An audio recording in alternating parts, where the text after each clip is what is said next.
ഇവിടുത്തെ നഗരസഭ ചെയർമാൻ ഷാജു തുരുത്തൻ ഇവിടെ വന്ന് ഞങ്ങളെ ആക്രമിക്കുക, അതായത് ഞങ്ങളുടെ കട ആക്രമിക്കാൻ നോക്കി. അതായത് ഇവിടുത്തെ ബോർഡ് ഞങ്ങൾ ഹൈക്കോടതി സ്റ്റേ പ്രകാരം ഇവിടെ വെച്ച്, അതായത് മാന്യമായിട്ട് ഞങ്ങൾ നേരത്തെ വെച്ച ബോർഡ് മാറ്റി മാന്യമായിട്ടാണ് ഈ ബോർഡ് സ്റ്റേ മേടിച്ച് വെച്ചിരിക്കുന്നത്.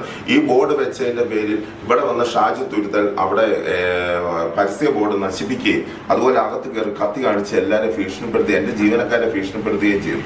വളരെ മോശമായ പ്രവൃത്തിയാണ്.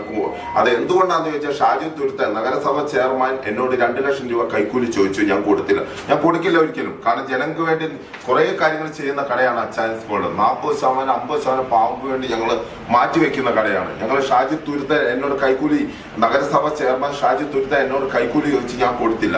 അതിന്റെ പേര് അദ്ദേഹം കാണിച്ച പണിയാണ്. കാരണം ഞങ്ങൾ സ്റ്റേ എടുത്താണ് ഇത് തടഞ്ഞത്, കൈക്കൂലി കൊടുക്കാനല്ല. ഞങ്ങൾ സ്റ്റേ എടുത്താണ് ഇക്കാര്യങ്ങൾ തടഞ്ഞത്. പക്ഷെ വളരെ മോശവും വളരെ വളരെ വളരെ അധികം മോശമാണ്. കാരണം ഞങ്ങൾ വ്യാപാരികൾക്ക് ഇവിടെ ജീവിക്കണം. ഇവരെ പോലെ നഗരസഭയിൽ ഉള്ള ചെയർമാൻ ഞങ്ങളെ വന്ന് ഭീഷണിപ്പെടുത്തി എന്ത് വിശ്വാസത്തിലാണ് കത്തി കാണിച്ച് ഞങ്ങൾ ഇവിടെ നിൽക്കുക? ഏത് ധൈര്യത്തിൽ ഞങ്ങൾ അച്ചായൻസ് ബോർഡ് എന്ന് പറയുന്ന പോലെ നാളെ വേറൊരു സ്ഥാപനത്തിലും പോയി ഇത് ചെയ്യില്ല എന്ന് ഞങ്ങൾക്ക് എന്താ ഉറപ്പ്? ഞങ്ങൾക്ക് എന്താ ഞങ്ങളുടെ ജീവന് വില? വളരെ മോശമായി. ഷാജു തുരുത്തനെതിരെ എത്രയും വേഗം നടപടി എടുക്കാം. എല്ലാവരും ഇതിനൊപ്പം നിൽക്കണം, എല്ലാവരും ഇതിൽ സഹകരിക്കുകയും ചെയ്യണം.